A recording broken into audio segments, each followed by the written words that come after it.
ക്യാൻസറിനെതിരെ പൊരുതാനായി Calicut city service സഹകരണ ബാങ്കും MVR cancer സെന്ററും സംയുക്തമായി അവതരിപ്പിക്കുന്ന ക്യാൻസർ ചികിത്സാ സഹായ പദ്ധതിയാണ് മാസ് കെയർ. വാർത്തകൾ തുടരുന്നു.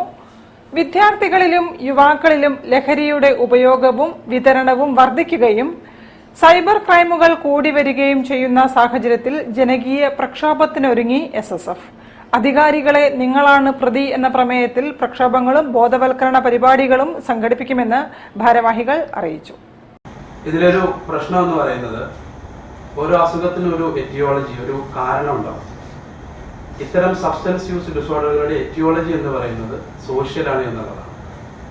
സോഷ്യലായ സാമൂഹികമായ ഒരു കാരണമുള്ള ഒരു അസുഖം, ആ അസുഖം ഡോക്ടർ ചികിത്സിക്കേണ്ടി വരുന്നത് അദ്ദേഹത്തിന്റെ ഫിസിക്കലോ മെന്റലോ ആയിട്ടുള്ള ലക്ഷണങ്ങളെ പരിഗണിച്ചുകൊണ്ട് കൂടുതൽ ഡയഗ്നോസ്റ്റിക് ടെസ്റ്റുകൾ നടത്തിക്കൊണ്ട് ഒരു ഡയഗ്നോസിലെത്തി ചികിത്സിക്കേണ്ടി വരുന്നത് പലപ്പോഴും വ്യക്തി കേന്ദ്രീകൃതമായിട്ടാണ്.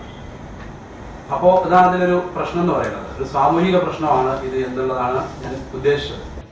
ജനകീയ പ്രക്ഷോഭത്തിന്റെ ഭാഗമായി സംസ്ഥാനത്തെ 10,000 ഗ്രാമങ്ങളിൽ നടത്തുന്ന പ്രക്ഷോഭത്തെരുവിൽ 3 ലക്ഷം വിദ്യാർത്ഥികൾ പങ്കെടുക്കും.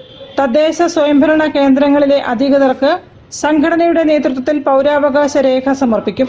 രക്ഷകർത്താക്കൾ, അധ്യാപകർ, വിദ്യാർത്ഥി സംഘടനകൾ തുടങ്ങി പ്രാദേശിക നേതൃത്വം മുതലുള്ള എല്ലാവരെയും ഒരുമിച്ച് കൂട്ടി സ്നേഹ സംവാദ സദസ്സുകൾ നടത്തും. മത രാഷ്ട്രീയ രംഗങ്ങളിലെ പ്രതിനിധികൾ പ്രക്ഷോഭ പരിപാടികളിൽ പങ്കെടുക്കും. ഇതിന്റെ ഭാഗമായി ഫെബ്രുവരി 1-ന് സംസ്ഥാനത്തെ ജില്ലാ പോലീസ് മേധാവികളുടെ കാര്യാലയങ്ങൾക്ക് മുന്നിൽ വിദ്യാർത്ഥികൾ പങ്കെടുക്കുന്ന മാർച്ചും സംഘടിപ്പിക്കും. വാർത്താ സമ്മേളനത്തിൽ SSF Kerala general secretary doctor Abubakar, secretary Muhammad Anas, Muhammad Basim Noorani തുടങ്ങിയവർ സംബന്ധിച്ചു. News bureau, Kozhikode. ദേശീയ ബാലികാ ദിന